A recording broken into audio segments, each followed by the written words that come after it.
नमस्कार दोस्तों, मैं K M Saini, lecturer mechanical production engineering department, government Ramchandra Khetan polytechnic college Jaipur, आप सभी का स्वागत करता हूं। आज हम मेट्रोलॉजी सब्जेक्ट में ऑब्जेक्टिव क्वेश्चंस किस प्रकार के बनते हैं उस पर चर्चा करेंगे। तो आज हम चर्चा करेंगे यूनिट 6 में किस प्रकार के ऑब्जेक्टिव क्वेश्चंस बनते हैं। यूनिट 6 है प्रकाश तरंग व्यतिकरण, लाइट वेव इंटरफेरेंस। ये जो मेट्रोलॉजी का सब्जेक्ट है मैकेनिकल में ME 209 में और MP में MP 207 के अंतर्गत अध्ययन किया जाता है। तो आज हम बात करते हैं प्रकाश तरंग व्यतिकरण पे ऑब्जेक्टिव टाइप के क्वेश्चंस कैसे बनते हैं या मल्टीपल चॉइस क्वेश्चंस कैसे बनते हैं। तो पहला क्वेश्चन जो है के अनुसार प्रकाश ऊर्जा का एक रूप है। तो आपके जो ऑप्शन हैं हुक के सिद्धांत, बी न्यूटन के सिद्धांत, सी हेजन के सिद्धांत और डी डार्विन के सिद्धांत। किस सिद्धांत के अनुसार प्रकाश ऊर्जा का एक रूप है? किस वैज्ञानिक ने ये कथन दिया था या ये सिद्धांत प्रतिपादित किया था? तो जब हम स्टडी करते हैं तो हम उसमें देखते हैं कि हेजन्स के सिद्धांत के अनुसार प्रकाश ऊर्जा का एक रूप है। According to Huygens theory light is a form of energy. तो यहाँ जो सही आंसर है वो है सी, हेजन के सिद्धांत या हेजन्स थ्योरी। नेक्स्ट जो क्वेश्चन है वो है प्रकाश तरंगों को डैश डैश के रूप में प्रदर्शित किया जा सकता है। Light waves can also be represented as dash dash dash. तो आपके ऑप्शन है ए कोसाइन वक्र, बी साइन वक्र, सी लॉग वक्र, डी टेंजेंट वक्र।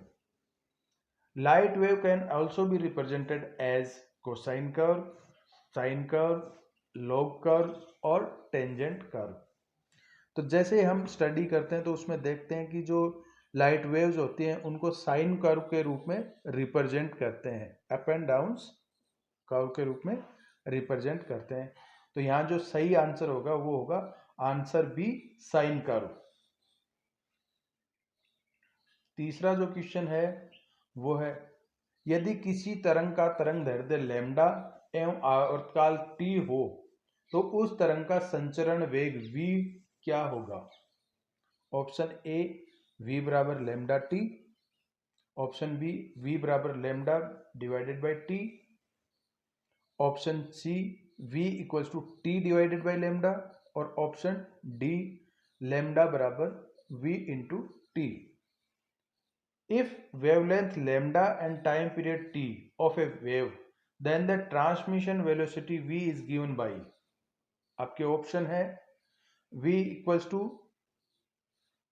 Lambda T, v equals to lambda by T, v equals to lambda by T, t by lambda and d lambda बराबर V T.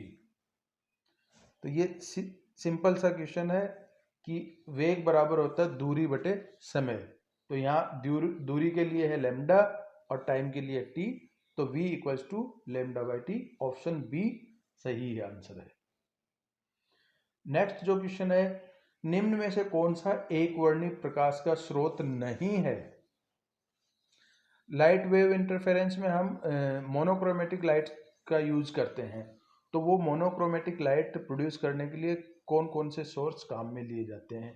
तो यहाँ हमने जो ऑप्शन दिए हैं उनमें से ये पूछा है कि इनमें से कौन सा एक वर्णी प्रकाश का स्रोत नहीं है। In the following which one is not a source of monochromatic light? Mercury 198, krypton 86, carbon 12 and helium. तो ऑप्शंस को ध्यान से देखने पे हमें ज्ञात होता है कि कार्बन 2, कार्बन 12 या कार्बन 12 एक ऐसा स्रोत है जो कि मोनोक्रोमेटिक लाइट्स का सोर्स नहीं है। पारा 198, हीलियम और क्रिप्टॉन 86 ये सब मोनोक्रोमेटिक लाइट के सोर्स हैं।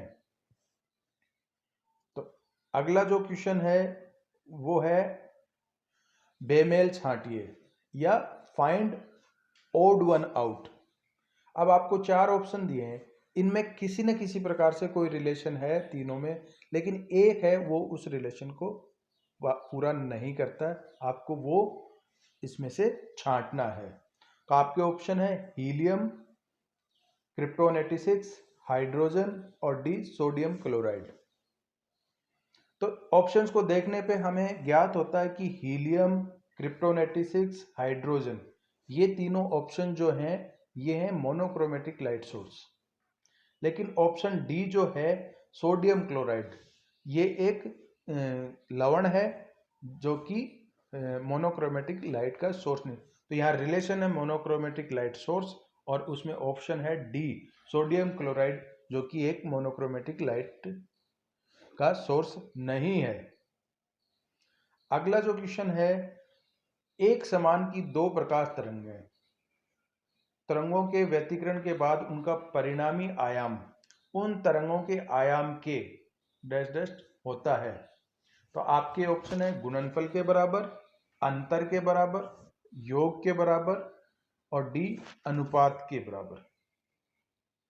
After the interference of two light waves of same phase, the resultant amplitude is dash dash of amplitudes of light waves. जैसा कि हम लाइट वेव इंटरफेरेंस में देखते हैं कि समान कला की दो तरंगे आपस में व्यतिकरण करती हैं, तो परिणामी तरंग का जो आयाम है वो उन दोनों के योग के बराबर हो जाता है।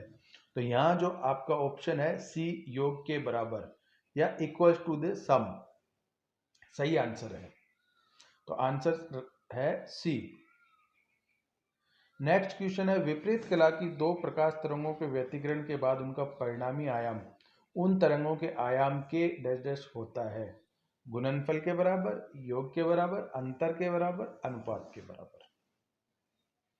जैसा हमने पहले क्वेश्चन में देखा था कि जब दो तरंगें आपस में समान कला में होती हैं और वो उनका व्यतिकरण होता है, तो परिणामी तरंग का आयाम उन दोनों तरंगों के आयाम के योग के बराबर हो जाता है। लेकिन अगर वही तरंगे आउट ऑफ फेज या असमान कला में हों, तो परिणामी तरंग का आयाम उन तरंगों के आयाम के अंतर के बराबर हो जाता है। तो यहाँ जो सही आंसर है वो होगा बी, अंतर के बराबर, equals to the difference. Next जो क्वेश्चन है वो है प्रकाशीय समतल कार्यकारी सतह के आधार पर कितने प्रकार के होते हैं। There are types of optical flat based on working surface. तो आपके ऑप्शन है 2, 3, 4 और 5। तो जैसा हमने स्टडी किया था उसमें देखा था कि वर्किंग सरफेस के आधार पे ऑप्टिकल फ्लैट दो प्रकार के होते हैं। तो यहाँ जो सही आंसर है वो है ए, दो प्रकार के। नेक्स्ट क्वेश्चन जो है, प्रकाशीय समतल कार्यकारी सतह पर दिए गए टॉलरेंस के आधार पर कितने प्रकार के होते हैं। ऑप्शन फिर वही है 2, 3, 4 और 5।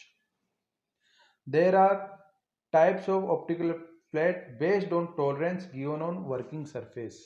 तो जैसा हमने अध्ययन किया था कि जो प्रकाशीय समतल हैं वो कार्यकारी सतह पर दिए गए टॉलरेंस के आधार पर भी दो प्रकार के होते हैं। तो यहाँ फिर से जो सही आंसर है वो है 2, ऑप्शन ए। अब आपको एक आरेख दिखाया गया है और इसमें कुछ फ्रिंज पैटर्न्स या इंटरफेरेंस पैटर्न्स दिखाए गए हैं। तो उसमें किस प्रकार की सतह को दर्शाया गया है। तो आपके ऑप्शन है समतल सतह, सी बी वक्र सतह, सी गोलीय सतह और डी चिकनी बेलनाकार सतह। तो आपके ऑप्शन है flat surface, curved surface, spherical surface, smooth cylindrical surface. जैसा कि हम देख पा रहे हैं इसमें पैरेलल फ्रिंज पैटर्न बन रहे हैं जिनके मध्य में अंतर परिवर्तित हो रहा है। तो ये इस प्रकार के जो फ्रिंज पैटर्न है वो चिकनी बेलनाकार सतहों के लिए प्राप्त होते हैं। तो यहाँ ऑप्शन डी सही है, smooth cylindrical surfaces. Next question है कि प्रकाशीय समतल की मोटाई सामान्यतः इनके व्यास की इतने गुना होती है। ऑप्शन आपके 2, ऑप्शन बी है 3 ऑप्शन सी है 1/2, ऑप्शन डी है 1/6। Generally thickness of A optical flat is times of its diameter, 2 times, 3 times, half times and 1/6 times.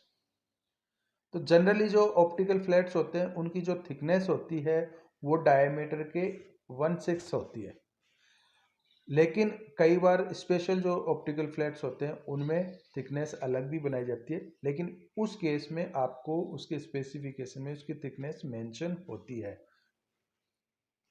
तो इस प्रकार से हम देखते हैं कि लाइट वेव इंटरफेरेंस वाले टॉपिक पे किस प्रकार के ऑब्जेक्टिव क्वेश्चंस बन सकते हैं।